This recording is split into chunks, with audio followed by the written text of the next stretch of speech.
It's 2004, and off the coast of California, a squadron of F-14 fighters are on a routine exercise when suddenly they're called on to check out a mysterious radar contact. Minutes later, the F-14s are in hot pursuit of something seemingly otherworldly. 2013, and the world is shocked when a high-speed UFO flies just over the treetop height of the Rafael Hernandez Airport in Aguadilla, Puerto Rico. The object zooms across the small airport, delaying the takeoff of a commercial flight. In the air, a U.S. Customs and Border Protection aircraft captures the incredible incident with its powerful infrared camera. 2015, and once more, an unidentified flying object is intercepted by U.S. fighters, the entire incident captured on their highly sensitive AT-FLIR pods. Someone, or something, seems to be visiting the Earth, and with alarming regularity. The real question is, what do they want, and what's it like to be abducted by beings from another planet? Given the increasing odds that you might find yourself one day the guest of extraterrestrial entities, this video may be the most important video you ever watch. Stay tuned and learn what it's like to be abducted by aliens, with scenarios drawn from the most convincing cases of alien abduction to date. It's late at night and you're driving home after an impromptu road trip. You've only got a few hours left to go, but the lack of other traffic on the mostly empty backcountry road leaves you feeling a bit unsettled. Then suddenly up in the night sky you spot something. It looks like a falling star, gradually growing closer. You can't believe your luck. Maybe this meteorite will actually land somewhere near you. But then the bright object in the sky does something decidedly unfalling star-like. It changes direction. It seems to stop its fall just short of the ground and shoots out ahead of you, hovering somewhere past the bend in the road you're headed for. You can't help but feel a rush of excitement as you approach the bend. You know you should be feeling scared, but you're caught up in the moment. As you clear the bend, you see it, a large object giving off several hues of light, hovering just off the shoulder of the road. In awe, you can't help yourself, and you stop your vehicle. As you climb out of the car and slowly approach the glowing object, you cannot believe the size of it. It's easily as big as an airplane, but shaped like a disc and surprisingly flat. As the lights shift and dim slightly though, you're starting to realize you can see windows set into the strange craft, and looking out of those windows and directly at you are beings of some kind. You panic. Seeing a UFO is one thing, but real flesh and blood aliens is something else entirely. You reach for a pistol that you grabbed from the glove compartment of your car, suddenly afraid for your life, but for some reason you can't quite command your hand to actually grab the weapon. You decide to run for it, rushing back into your car and kicking it into gear, barreling down the road. The craft seems to follow your vehicle though, and suddenly there's a series of loud rhythmic beeps that seem to be coming from somewhere inside your vehicle. You feel sleepy. Your perception of time changes. You don't know why or how, but you've pulled the car over to the side of the road. You no longer feel afraid, just confused. Moments later, you feel a presence outside your car door and turn to look into the face of a being from another world. It's short, maybe just barely 5 feet tall, and with light grayish skin. It has large eyes which seem to wrap slightly around the side of its head, and its nose seems to be sunken into its head. The creature has no body hair that you can see, though appears to be wearing a one-piece uniform of some sort.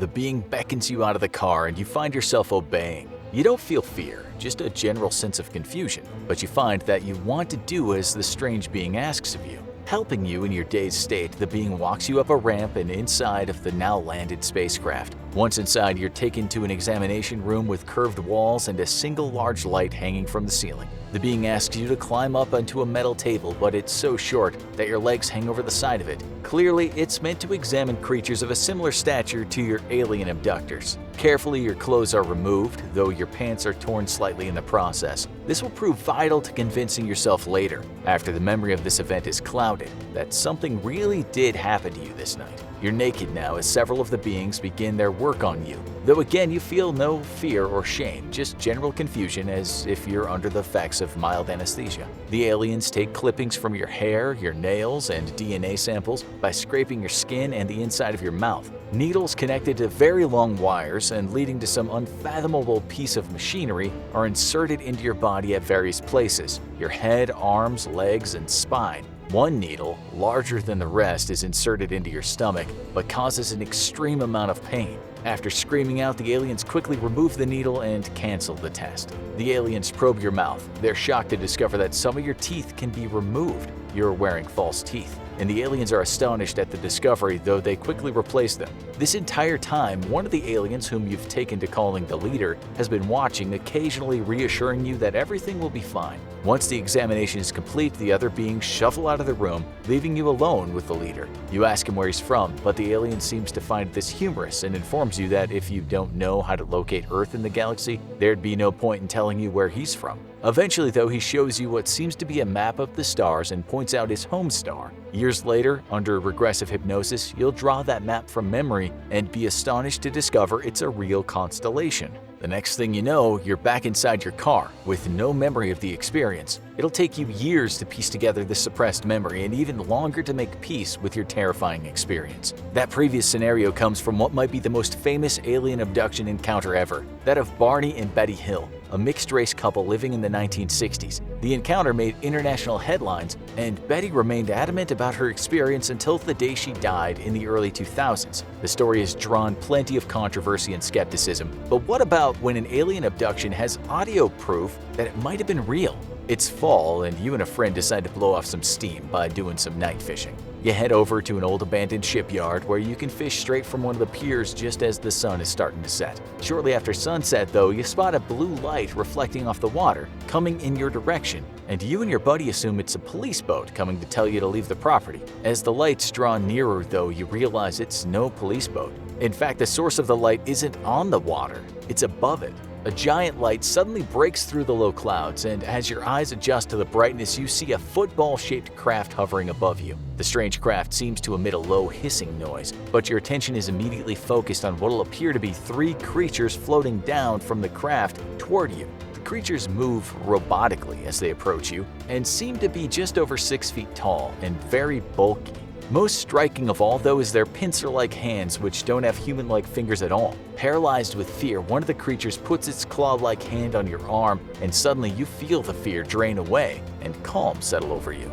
The three robotic-like figures then float you and your friend up to the UFO and lead you into a large examination room of some kind with bright white lights and curved walls. By now, you're fully paralyzed and unable to move, though still feeling that strange calm feeling as if you've been sedated. A small device the size of a deck of playing cards comes zooming down toward you and starts scanning your body, whipping back and forth over and around you. Finally, you spot a new figure approaching you. This one seems to be just a little shorter than the robot-like aliens and appears to be feminine to you. Unlike the aliens that brought you on board, this one seems to be made of flesh and blood, with large dark eyes and no eyelids, and a small slit of a mouth. This new alien has regular hands, although the fingers are unnaturally long. She prods into your mouth with one of her fingers, reaching all the way down to the back of your throat. You gag and choke, and the alien removes her finger, telling you not to worry, you won't be hurt.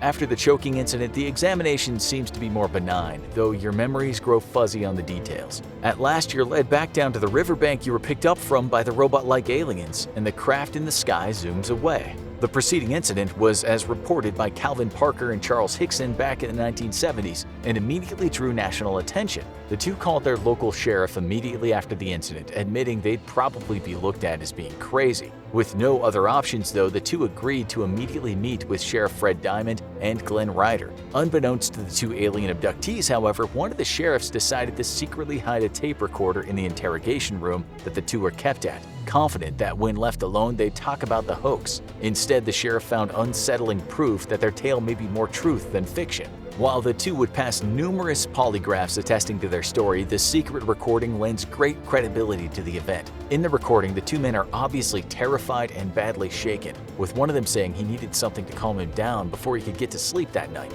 Don't take our word for it, though. Listen for yourself. Had a heart attack now, I come one down and she died. Scared me to death too, so Jesus Christ. What's so damn bad about it, there's nobody to believe it. That's And what's I so thought bad. I had been through enough of hell on this earth, and now I gotta go through something like this. So were these two men really abducted by aliens from another world, or did they stick to their hoax despite being left alone in an interrogation room and not knowing they were being recorded? Perhaps we'll never know, but given how stories of alien abduction are on the rise, maybe tonight you'll be the next Earthling to meet alien visitors in the most terrifying way. Don't say we didn't warn you. Now watch evidence that aliens have made contact, or click this other video instead. And when you get abducted, tell your new alien friends to subscribe to your favorite YouTube channel.